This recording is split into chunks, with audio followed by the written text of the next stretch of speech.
अस्सलाम वालेकुम जी, मेरा नाम है तारिक बज़मी और इस वक्त मैं मौजूद हूँ आईजी जेल खानाजात के साथ और बिलखुसूस बात करेंगे जो पंजाब की जेलों में मुख्तलिफ कैदी मौजूद हैं उनको दी जाने वाली सहूलियात के हवाले से। और फिर सबसे बड़ी बात कि ये इनके विजन से कुछ फ़ायदा होगा आने वाले वक्त में, क्योंकि तीसरी मरतबा फ़ारूक नज़ीर साहब जो है वो बतौर आईजी जेल खानाजात पंजाब तैनात हुए हैं। क्या प्लान्स हैं, किस तरीके से, और जो शिकायत आती हैं उस पर क्या रद्द-ए-अमल होता है और किस तरीके से उस पर एक्शन होते हैं, सबके बारे में बात करेंगे। अस्सलाम वालेकुम सर। जी वालेकुम सलाम। सर पहले तो बड़ी खुशकिस्मती कि आप तीसरी मरतबा सर तैनात हुए और आपके तजुर्बे से कुछ तो फ़ायदा मज़ीद ज़रूर होगा इंशाल्लाह। तो क्या लैब्स थे जो आपने अपने पिछले टेन्योर्स में देखे और आने वाले वक्त में आप इन लैब्स को कैसे दूर करने जा रहे हैं? जिसमें लैब्स तो आप नहीं कह सकते, उसमें होता ही है कि डेफिशिएंसीज होती हैं, इम्प्रूवमेंट की ज़रूरत होती है। तो मैं एक्चुअली 15-16 साल सुपरडेंट जेल भी मैंने काम किया है। तो जब बंदा सुपरडेंट जेल होता है ना, तो उसको ग्रास रूट लेवल पे इंतहाई बुनियादी किस्म की जो इन्फॉर्मेशन है और मसाइल जो है उनके साथ वास्ता पड़ता है और उसको पता चलता है कि क्या हो रहा है और क्या होना चाहिए। तो वहाँ से जो मैंने मुख्तलिफ जेलों पे काम किया तो मेरे जहन में कुछ आइडियाज़ थे कि भाई इस तरीके से चीज़ों को हम अगर आगे लेके चले तो रिफॉर्म और रिहेबिलिटेशन के मामला जो है वो बेहतर हो सकता है। तो उसके बाद फिर जब मैं डीएजी बना हूँ तो फिर मैं थोड़ा सा उसमें पॉलिसी मेकिंग लेवल पे मेरा रोल आया, तो वहाँ भी हमने काम शुरू किया। लेकिन जब मैं आईजी बना तो उसके बाद फिर मेरे पास ये इख्तियार था, मेरे पास ये जिम्मेदारी भी थी कि मैं तमाम जेलों का जो निज़ाम है उसमें जहाँ जहाँ पे कोई कमी है उसको दूर करें और बेहतरी की तरफ चलें। उसमें सबसे पहले हमें ओवर क्राउडिंग का बड़ा इशू था, फिर हमने 14-15 नई जेलें बनाई और जो जेलें नई जहाँ जिन ज़िलों में नहीं बन सकती थी वहाँ पे हमने बैरक्स नई बनाई और ओवर क्राउडिंग पर हमने काबू काफ़ी हद तक पा लिया। अभी हमारी पिंडी लाहौर के अलावा और गुजरांवाला कह लें, 2-4 जेलों के अलावा कहीं पे ओवर क्राउडिंग नहीं है। बिल्कुल सही है। तो इससे फ़ायदा हुआ। फिर उसके अलावा जेलों के साथ ज़मीनें थी छोटी मोटी, 4-5-10 एकड़ तक, उनके काश्त के मसाइल थे, ट्रैक्टर नहीं था, डिवाइसेस नहीं थी, वो फिर सारी जेलों को हमने ट्रैक्टर ख़रीद के दिए। हमारे जो जेलों के अंदर खाने का तकसीम का निज़ाम है उस पर 2-2, 3-3 घंटे लग जाते थे। जेल बहुत बड़ी अंदर से होती है तो सरों पे लोग खाने टोकरे रोटियों के उठा के लेके जाते थे। उसके लिए हमने जो मोटरसाइकिल लोडर व्हीकल्स है वो अरेंज किए हैं 129, और अब हर जेल में खाना आधे घंटे में तकसीम हो जाता है और अगर बारिश हो आंधी हो तो उसमें मट्टी वगैरह भी नहीं पड़ती और वो ख़राब भी नहीं होती। अच्छा सर, एक बड़ा अजीब कॉन्सेप्ट है जो बाहर लोग रहते हैं कि जेल में जो इंसान जाता है वो मजीद बिगड़ जाता है, कुछ मजीद सुधर भी जाते हैं। और बहुत से ऐसे लोग भी, मैंने शेखुपुरा की जेल विजिट किया कि वहाँ पे एक शख्स ने मास्टर्स भी किया और हिफ्स भी किया कुरान पाक, तो कई तो सुधर भी जाते हैं। आप ये देखिए, आपने अपने सवाल में खुद ही जवाब दे दिया। असल बात यह है कि जेलों के बारे में आम लोगों की इंफॉर्मेशन जो है वो कोई इतनी ज़्यादा एडवांस नहीं है। एक दफ़ा आपने कोई अखबार में खबर पढ़ ली या कोई टीवी पे खबर देख ली तो आपने उसी वक्त अपना ज़हन बना दिया, बिल्कुल आपने ऐसे। कोई तहकीक नहीं की। असल में यह है कि जो बंदे जेलों से रिहा होकर जा रहे हैं, हमारे पास पूरा अब कंप्यूटराइज्ड डाटा मौजूद है। बिल्कुल ऐसे। 5% भी लोग नहीं है जो दोबारा जुर्म करके जेल आते हो एक दफ़ा रिहा होने के बाद। और जो कत्ल के केसों में इस तरह के लोग हैं उनको तो हम जुर्म समझते ही नहीं है, इसलिए कि ये किसी ना किसी दुश्मनी की वजह से होता है। ये बदमाश लोग नहीं होते, हाँ, इनका कोई ना कोई गैरत का मसला हो गया, कोई गुस्से की फैमिली वजह से। डिस्प्यूट हो जी गए, बिल्कुल। वो अचानक एक मतलब हो गया। तो कत्ल के आप लोग देखें, इनका आप देखें बैकग्राउंड, तो ये कभी पूरी ज़िंदगी में कभी इन्होंने थाने का मुंह तक नहीं देखा होता ज़्यादातर जो है। अलबत्ता बैंक डकैती या अगवा बराए तवान इस तरह के जो लोग हैं या कत्ल शत्ल हो जाते हैं वो एक अलग चीज़ है, वो क्रिमिनल है। तो सर कैटेगरीज अभी वही चल रही हैं जो पुरानी थी या कुछ नई कैटेगरीज भी मुतारिफ करवाई हैं इसमें? कैटेगरीज तो उसमें ये है ना कि अब कत्ल के अलावा आप देखें, आजकल जो टॉप ट्रेंड है वो मनशियात का है। बिल्कुल। अब 35% हमारे पास मनशियात के लोग हैं जिनका जेलों में हम समझते हैं कि वो रखना जो है वो एक किस्म का मतलब वो मसले का हल नहीं है। इनके लिए कोई drug rehabilitation centre open air में बाहर कोई अदारे बनने चाहिए जहाँ पे इनका प्रॉपर ट्रीटमेंट हो। जेल में रख के तो इनका कोई प्रॉपर मैं नहीं समझता कि भी। वैसे जेल इंतजामिया सर ये कोशिश करती है कि अगर कोई बीमार है या किसी को कोई लत लगी हुई है तो वो राह रास्त पे आ जाए, कुछ ऐसे जी जी, इकदाम हमने करते हैं? अपने तौर पर तो बहुत ज़्यादा कोशिश कर रहे हैं। हमने 17 जेलों में 20 बेडेड हॉस्पिटल सिर्फ मनशियात के इलाज के लिए बनाए। अच्छा, और रिहेबिलिटेशन सेंटर जिनको कहा जा 9 सकता फंक्शनल है और बाकी भी 30 जून तक फंक्शनल हो जाएंगे। है। ये वज़ीर आला पंजाब का इनिशिएटिव है, तो उसमें हमने बड़ी कोशिश कर रहे हैं। और दूसरा ये कि हमने हेल्थ डिपार्टमेंट के हवाले कर दिए जेल का तमाम इलाज मुआवजे का निज़ाम, और जेलों के अस्पताल जो हैं वो हेल्थ डिपार्टमेंट ने टेक ओवर कर लिए हैं।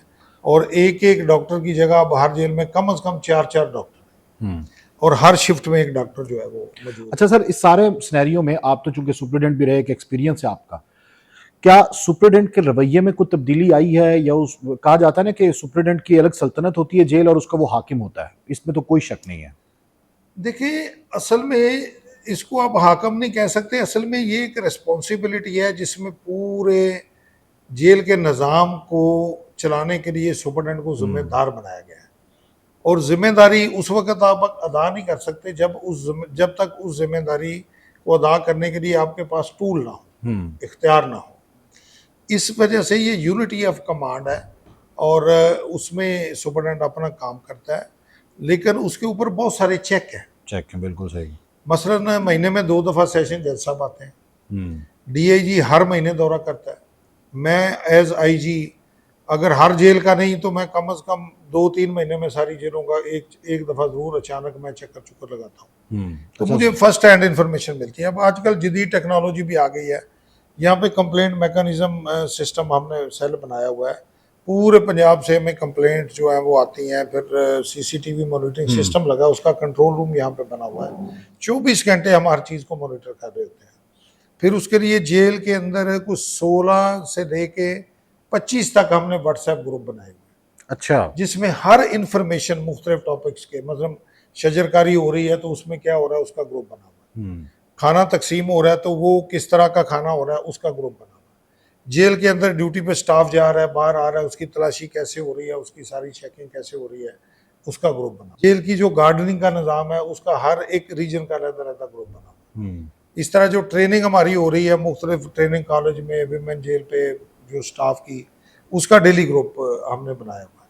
यूटिलिटी स्टोर बने हुए हैं, उनका डेली ग्रुप है, उसकी कंप्लेंट्स हम रोज़ सुपरडेंट जो है वो अपलोड करते हैं कि जी फ़लाँ चीज़ शार्ट हो गई है, फ़लाँ ज़्यादा है, फ़लाँ कम है।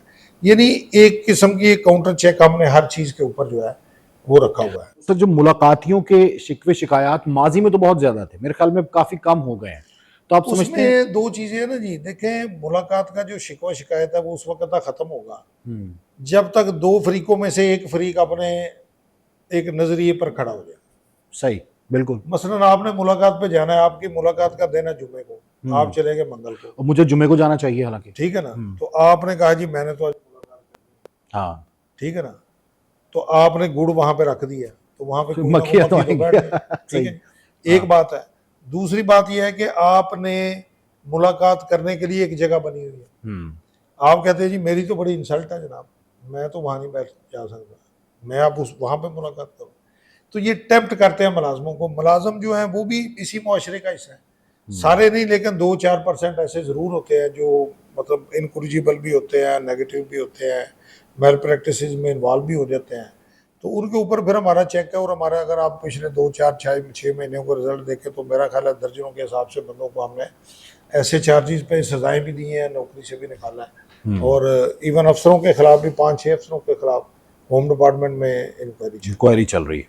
मतलब इसको बेहतर करने की आप कोशिश जो है वो कर रहे हैं। असल हमारा बेसिक काम ही यही है, हाँ, कि जो गवर्नमेंट की पॉलिसी है उसको हमने इम्प्लीमेंट करना है। और फायदा तो ये ना सर कि आप पहले भी 2 टेन्योर गुजार चुके हैं, तो आपको ज्यादा पता वो है हमें सारा पता चला। हमारे पास झूठी दरखास्तें भी बहुत ज्यादा आती हैं, उससे हमारा वक्त भी बड़ा ज़ाया होता है, लेकिन अब हमें इतना पता चल जाता है, दरखास्त को पढ़ के पता चल जाता है कि भाई इसमें सच्चाई कितनी है और झूठ कितना। अगर किसी को कोई शिकवा शिकायत हो तो वो कंप्लेन कर सकता है? बिल्कुल, 24 घंटे कंप्लेंट मैकेनिज्म है, उसका नंबर बकायदा कंप्लेंट का नंबर दिया हुआ है, और उसमें आप कॉल कर सकते हैं। जेलों के अंदर जो पीसीओ लगे हुए हैं उसमें हर कैदी जो है वो जो कॉल करे तो अगर वो कंप्लेंट दर्ज कराना चाहे तो वो टोल फ्री नंबर उसको दिया हुआ है ताकि वो यहाँ पे कंप्लेंट बगैर किसी चार्जेस के करा सके। अच्छा सर, कैद का तस्वुर क्या है, मतलब एक आम आदमी के लिए जिसको ये समझाना या बताना हो, बाज लोग तो कहते हैं कि जेल भी यूनिवर्सिटी है, उससे भी बहुत कुछ इंसान सीखता है। तसव्वुर देखें, बेसिकली तो जो लोग जुराइम में किसी ना किसी वजह से मुलव्वस हो जाते हैं, इंटेंशनली या अनइंटेंशनली, एज ए हैबिट या एज एक इतफाक के तौर पे, वहाँ पे उन्होंने अपनी सेंटेंस जो अदालत की तरफ से उसको बेसिकली सर्व करना है। बिल्कुल। हमारा मकसद ये होता है कि जब वो जेल में आए तो उनका जो ये टाइम है, ये किसी प्रोडक्टिव एक्टिविटी में एंगेज होकर निकले।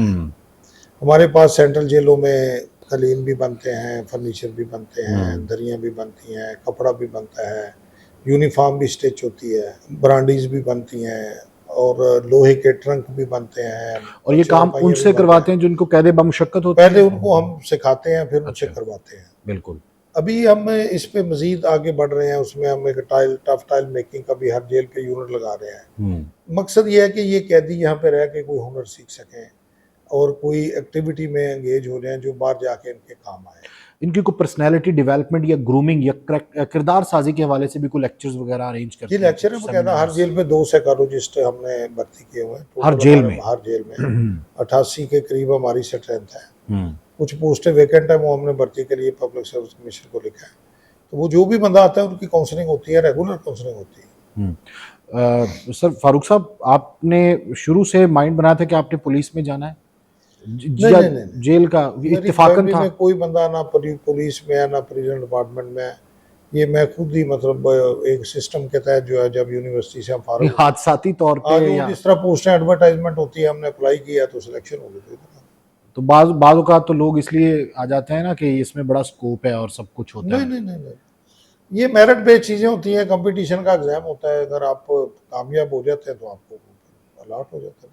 अच्छा सर, एक और बड़ा इनिशिएटिव आपने लिया हुआ है कि कॉल पे भी बात करवाते हैं, अकाउंट भी आपने ओपन किए हैं कैदियों के, उसके बारे में बताइएगा, वो क्या है? वो यूटिलिटी स्टोर खोले हैं हमने हर जेल पे। पहले कंटिन्यू होती थी जिस तरह ये रेलवे स्टेशन पे, अस्पतालों वगैरह में, तो अब हमने हर जेल पे यूटिलिटी स्टोर खोले हैं ताकि म्यारी चीज़ें और गवर्नमेंट रेट पे मिले, ओवर चार्जिंग ना हो, गैर म्यारी चीज़ें ना हो।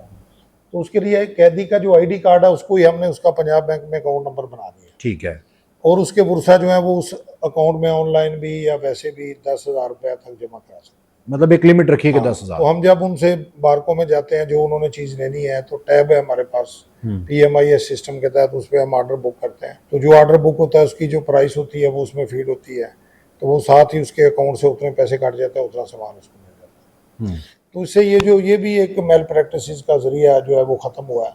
पहले कैश मैनेजमेंट होती थी, अकाउंट खोलते थे और नगद पैसे जो है स्टाफ के पास होते थे, तो वो अपनी मर्जी से उनसे पैसे ले भी लेते थे, पर्ची पुर्ची जाली बना दी के सामान दे दिया, देना ना और पैसे काट लेना। तो जो अब ये सारा ऑनलाइन ट्रांसफर होता है यूटिलिटी स्टोर। तो वेलफेयर फाउंडेशंस जो होती हैं निजी या गैर सरकारी, उनको काम करने की कोई इजाजत है, कोई MOU है, कोई फैसिलिटेट करते हैं? बेशुमार NGOs काम कर रही हैं यहाँ पे, बच्चों की वेलफेयर के लिए कर रही हैं, खवातीन की वेलफेयर के लिए कर रही हैं, लीगल एड के लिए कर रही हैं। तो अपनी अपनी कैपेसिटी के मुताबिक तलीमुल कुरान ट्रस्ट बहुत बड़ा काम कर रहा है। यहाँ पे पूरे पंजाब की जेलों में उन्होंने टीचर रखे हुए हैं, वो कुरान पाक पढ़ाते हैं, नमाज पढ़ाते हैं, इस तरह की चीज़ें सिखाते हैं। और इसी तरह ये जो है अपने हमारे करची फाउंडेशन है, तो उन्होंने 32 जेलों पे जो है वो डिस्पेंसरियाँ खोली हुई हैं अपनी ये इलाज मुआवजे के लिए। और अच्छा खासा उस पर एक डिस्पेंसरी पे 3 लाख रुपए महीने का खर्च आता है। तो वो कई सालों से उन्होंने ये सारी एक्टिविटी की है। इसके अलावा अलीम खान फाउंडेशन है, उन्होंने अभी 10 करोड़ रुपए जुर्माना, तो हाल ही में आपका MOU साइन हुआ। मदीना फाउंडेशन है, वो जेलों में चिल्लर लगवाने हों, रोटी पकाने के लिए जो ऑटोमेटिक चेन वाले तंदूर होते हैं वो लगवाए हुए हैं, बेशुमार चिल्लर ठंडे पानी के लिए वाटर फिल्ट्रेशन प्लांट लगाए हुए हैं। अभी 3 करोड़ के जुर्माने भी उन्होंने जमा कराए हैं। ये सीलिंग फैन वो हर साल काफ़ी तादाद में जेलों में देते हैं। मतलब वो एक एक्टिविटी है जो सोसाइटी के साथ मिलकर हम एक चला रहे हैं। बिल्कुल सही है।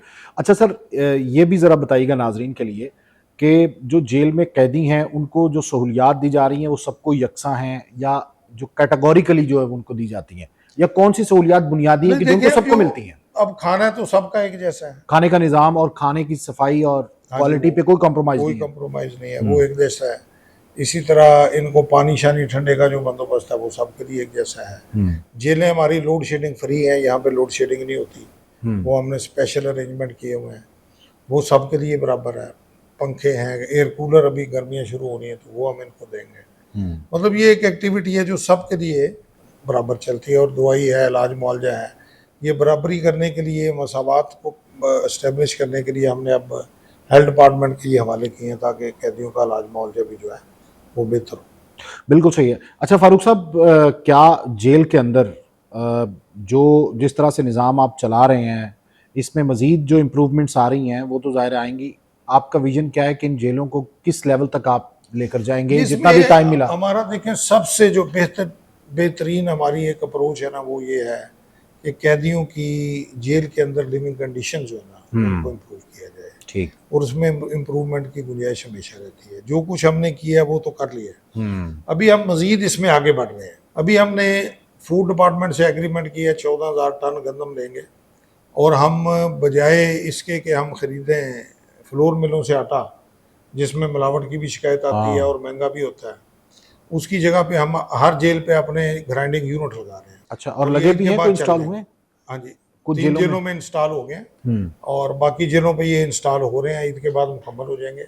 और उसके बाद गंदम लेके हम खुद अपनी गंदम की पिसाई करेंगे, और जेल के अंदर ही जो है वो कैदियों को आटा, जो होल मील है, उसको हम इंश्योर करें। अच्छा, एक बात सुनी थी मैंने कि जेल के अंदर अगर कोई मुनाफा बख्श कारोबार करना चाहता है, कोई एक्टिविटी में इन्वॉल्व होना चाहता है, तो उसको भी सपोर्ट करते हैं आप, क्या ये बात दुरुस्त है? जी बिल्कुल है। उसमें मतलब सिलाई दर्जी बन जाता है? में हम फुटबॉल बनवा रहे हैं बाहर के लोगों से। अच्छा।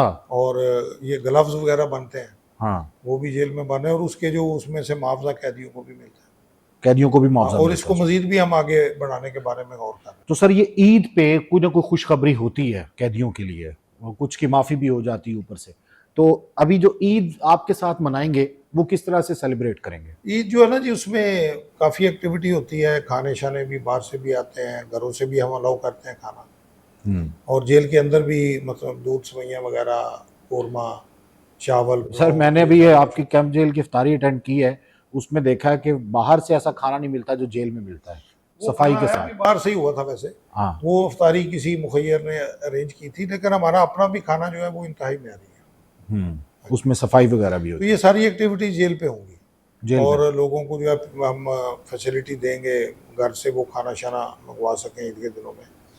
और जेल के अंदर नमाज होगी बाज़ाब्ता, उसके अलावा मिठाई वगैरह तकसीम होती है, और नाश्ते में दूध सवैयाँ होती हैं, कोरमा होता है, पुलाव होता है, ये गवर्नमेंट की तरफ से जो दिया जाता है। अच्छा, एक बड़ा शिकवा किया जाता है कि पॉलिटिकल विक्टिमाइजेशन जेलों में बहुत ज़्यादा होती है, कुछ तशद्दुद, या उनको तन्हाई में डाल देते हैं, या ऐसे सेल बने होते हैं कि जिससे वैसी खौफ आता है इंसान को, या बदबूदार वॉशरूम्स होते हैं, हम खबरों में सुनते हैं। क्या ये वाकई दुरुस्त है? कभी मेरा ख्याल है, कभी आप देखें कोई भी बंदा जो जेल से रिहा होके गया हो, उसने हाँ। कभी किसी ने शिकायत नहीं की कि मेरे हाँ। साथ कोई मेल ट्रीटमेंट, क्योंकि हमारा काम इस तरह का है नहीं। हमारे पास हर किसी ने आना है, और ज्यादातर तो वही है ना जो जुर्म करके आते हैं। तो हमारी नफरत इंसान से नहीं होती है, जुर्म जुर्म से नफरत होती है। तो बल्कि इंसान से आप अगर नफरत करेंगे तो वो और जिद्दी होगा, और हट धर्म होगा, उसके अंदर और मनफी जहनीत परवान चढ़ेगी। तो हम उसको न्यूट्रलाइज करने की कोशिश करते हैं, उसको अच्छा खाना, दवाई वगैरह, हर चीज़। हमारे पास जो भी बंदा आ जाए, हमने ये नहीं देखना कि ये किस केस में है, हमने ये देखना कि ये इंसान है और किसी वजह से आजमाइश में आ गया है, तो हमने इसको करेक्ट करने की कोशिश। मतलब वो आपकी रिस्पॉन्सिबिलिटी बन जाता है। वो रिस्पॉन्सिबिलिटी, हमने उसकी दवाई का भी ख्याल रखना है, उसके खाने का भी रखना है, उसकी गर्मी का भी, सर्दी का भी, हर चीज़ का बंदोबस्त। कोई कैदी ऐसा भी सर है कि जो बाद में आपसे मिलने भी आया और आपका शुक्रिया भी अदा किया? बेशुमार आते रहते हैं। कोई एक अपनी जिंदगी का इंटरेस्टिंग वाकया किसी जेल का, जब आप सुपरिटेंडेंट थे तब तो बहुत, उस दौर में तो जेल एक हवा था सर, बहुत ज्यादा। नहीं, कोई इस तरह के बड़े इतफाकात हो जाते हैं, अक्सर हो जाते हैं। एक दफ़ा मैं उम्रे पे गया था, कोई 8-10 साल पहले की बात है। तो वहाँ पे जो गाड़ी कंपनी ने भेजी मुझे लेके जाने के लिए जद्दा से, तो उसका जो ड्राइवर था, तो उसने मतलब मुझे लिया, और रास्ते में एक जगह रुक के वो मेरे लिए खाना शाना भी ले आया। और ये जो वहाँ पे मिलता है अलबेक, बिल्कुल। तो उसके बाद एक सिम भी ले आया। तो मैंने समझा ये कोई पैकेज का हिस्सा होगा, या मतलब कंपनी की तरफ से ये सारा अरेंजमेंट है। मैं बड़ा खुश हो रहा था, साथ ड्रिंक वगैरह भी ले आया। फिर वहाँ पे गया, तो उसके बाद उतर के तो उसने मेरा जो सामान था, मेरी फैमिली भी साथ थी, तो बच्चों भी साथ थे, तो उन्होंने वो सारा सामान भी उसने वो सारा हमारे कमरे में पहुँचाया, काउंटर पे भी सारा काम किया। तो मैंने कहा कि भाई ये जो क्या नाम है, मतलब बड़ी अजीब सी बात है कि भी इस तरह ड्राइवर करते करते नहीं है, बिल्कुल ऐसे। तो अब मुझे नहीं था पता, जब वो सारा फारग होकर जाने लगा तो मैंने कुछ रियाल निकाल के उसको देने की कोशिश की, भी आपने बड़ा हाँ। साथ दिया बड़ा। तो वो आगे से हंस पड़ा, उसने कहा जी आपने मियाँ साहब मुझे लगता है पहचाना नहीं है, मैं आपके साथ मेरा ख्याल है मैंने 4-5 साल जेल जो है ना वो मैंने काटी है, मेरा फलां नाम है और मैं इलेक्ट्रीशियन था वहाँ पे, और अब मैंने दाढ़ी शाड़ी रख ली है इसलिए साहब पहचाना नहीं। तो आपके मेरे ऊपर बड़े एहसानात हैं और बड़े, मैं अल्लाह ताला ने मुझे राह रास्त पे डाला है, मैंने वहाँ से ही तालीम भी की, कुरान भी पढ़ा, मैट्रिक भी किया, एफ भी किया।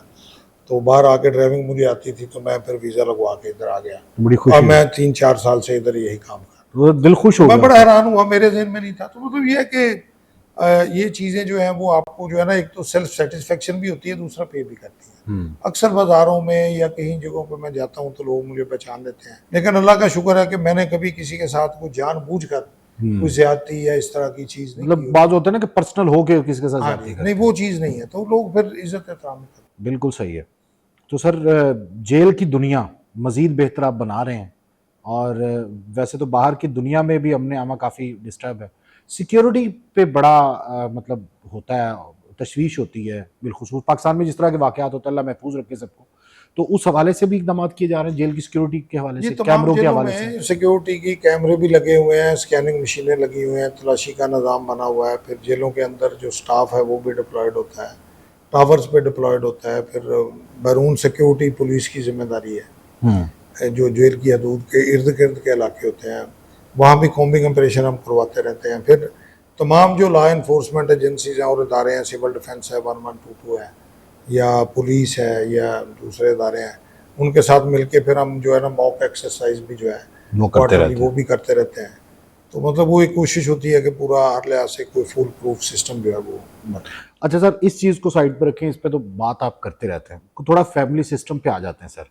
ईद आ रही है, बचपन की जो होती हैं ख्वाहिशें और बचपन की जो ईद है, सर वो ईद बेहतर थी जब ईद कार्ड लिखते थे, या आज की टेक्स्ट मैसेजेस वाली और व्हाट्सएप वाली ईद बेहतर है? जी देखिए, हमेशा ईद जो है ना वो एक जैसी नहीं होती, और ना ही ईद का कंसेप्ट एक जैसा होता है। हाँ। जब हम बच्चे थे तो हमारा ईद का कंसेप्ट बच्चों जैसा था, और बच्चों जैसी ही एक्टिविटीज हम करते थे जिस तरह आजकल भी बच्चे करते हैं। जब बड़े हुए हैं, जिम्मेदारी आई है, सारा ये सिस्टम देखा है, तो उसके बाद आज नहीं, ये तो मुझे तो 30 साल हो गए, मैं ये समझता हूँ कि ईद जो है ना वो सेक्रीफाइस का नाम है, और अपनी टाइम को आप जो है ना डिस्ट्रीब्यूट इस तरीके से करें कि जो लोग वल्नरेबल हैं, या जो मार्जिनलाइज्ड हैं, या जो जिनके वसाइल नहीं है, उनकी आप अगर देखभाल करते हैं और उनके लिए को अच्छा सोचते हैं, तो ये आपकी असल ईद ये है सर। और मैं हमेशा ईद की नमाज भी जेल के अंदर ही जाके पढ़ता हूँ, और मुलाजमों से मिलते हैं। ईद के दिन देखिए हर कोई अपने दूर दराज से भी जो लोग कई कई सालों से भी ईद पे घर आ जाते हैं, तो जेल के जो कैदी हैं और मुलाजम हैं, इनको ना छुट्टी होती है, जो ना कैदियों ने जा सकना है, तो जेल के अंदर बड़ी एक इमोशनल एनवायरनमेंट। मतलब ईदी लेना अच्छा लगता था आपको, ईदी देना भी लगता है? अब तो ईदी नहीं देनी नहीं, पड़ती है ईदी ना। तो देते भी थे, अब देते भी हैं, वो तो एक मतलब हमारा कल्चर है ना। सर वो एक दौर था कि जब ना ईद कार्ड ढूंढ के उस पे लिख के रिलेटिव्स को अब वो भेजते अब थे। कल्चर खत्म हो गया, वो तो हम 500-500 कार्ड प्रिंट करवाते थे, लिखते थे, अपने नाम से प्रिंट करवाते थे। अब वो चीजें खत्म हो गई, अब तो व्हाट्सएप ही आ गया। तो सोशल सिस्टम को सर कितना डिस्टर्ब किया हमारे मोबाइल ने, मिस यूज ने? सिस्टम के नहीं फायदे भी बहुत हैं। अब मैं यहाँ पे बैठ के, मैंने आपको बताया 26 मैंने व्हाट्सएप ग्रुप बनाए हुए, तो मुझे एक एक हाँ, जेल की सारी बिल्कुल। डॉक्यूमेंट्री फिल्म के तौर पे एक एक मिनट का क्लिप आता है हर एक्टिविटी का, तो मैं यहाँ पे बैठ के भी मुझे पता चल रहा होता है कि क्या हो रहा है क्या नहीं हो रहा है। बहुत बड़ी बात है। तो नेगेटिव का ये है कि थोड़ी सी एक जो इंटरेक्शनल अप्रोच है ना इंसानों की, उसमें कमी है। कमी आई है। माँ बाप, बहन भाई, बच्चे आपस में जो है वो गाड़ी में भी कहीं सफ़र कर रहे हैं तो गपशप नहीं हो रही, बल्कि हर कोई अपने मोबाइल में लगा हुआ। तो ये नेगेटिव इम्पैक्ट भी है, लेकिन ये ओवरऑल ये लॉन्ग लास्टिंग नहीं होंगे। एक चीज़ की एक हाइप होती है। एक दफ़ा मुझे याद है, बचपन में मैं 7वीं 8वीं में, बड़ा क्रेज़ होता था कि घर में टीवी होना चाहिए। वो टीवी फिर आया जब, तो हमने सारा मतलब वो शाम को 4 बजे शुरू होता था और 11 बजे हमने बैठे रहना, मतलब मुस्तकिल 8-8 घंटे बैठे हैं, देखी जा रहे हैं। उसके बाद आहिस्ता आहिस्ता 1-2-3 महीने के बाद फिर हमें को पता ही नहीं होता था, कोई खास को ड्रामा होना या कोई चीज़ होनी देख लेनी, वरना कोई तवज्जो नहीं थी। वो कहते हैं कि ला असल की जो है ना वो जुस्तजू कभी ख़त्म नहीं होती, और असल की जो है ना नाकदरी हो जाती है। वो एक कुदरती बात है। बिल्कुल ऐसे। तो ये अब ये चीज़ें जब अवेलेबल हो गई हैं तो आहिस्ता आहिस्ता ये लोग इनसे भी बोर हो जाएंगे और दोबारा फिर अपने असल पे ही आएंगे, क्योंकि हर चीज़ ने असल में अपने असल की तरफ ही लोग। असल की तरफ। सर आवाम के लिए कोई पैगाम इस ईद के हवाले से और अपने आपके जो मातहत हैं उनके लिए? मैं यही कहूँगा कि अगर हम एक दूसरे के कीड़े निकालने की बजाय, गलतियाँ निकालने की बजाय, एक दूसरे की टांगें खींचने की बजाय, हर बंदा अगर अपना अपना काम जिम्मेदारी से कर ले तो एज ए नेशन हम बहुत ज़्यादा प्रोग्रेस भी कर सकते हैं, फ्लरिश भी कर सकते हैं और मसाइल पर काबू भी पा सकते हैं। सर हमारा मसला असल में ये है कि हम अपना नुकसान जो है ना वो बर्दाश्त कर लेते हैं, दूसरे का फ़ायदा बर्दाश्त नहीं करते। और हसद कह लें या एक हमारा कल्चर कह लें, हम इर्द गिर्द पर बड़ी हर किसी पर नज़र रखते हैं और उसके कीड़े बहुत। आप मस्जिद में भी चले जाए ना तो आपके कोई ना कोई बंदा ना गलती निकाल देगा कि आपका वजू ठीक नहीं, आपने नमाज सही नहीं पढ़ी। हाँ बिल्कुल ऐसे। वो फिर लोगों को डिस्करेज करने वाला जो माहौल है ना, ये ऐसा नहीं होना चाहिए। लोगों को गाइड करें, प्यार से अपने करीब लाएं और लोगों की खुशियों में खुश हों, तो फिर ही आपको खुशी मिलेगी, वरना खुश नहीं मिलेगी। आपने ऐसा। सर बहुत शुक्रिया, thank you very much sir.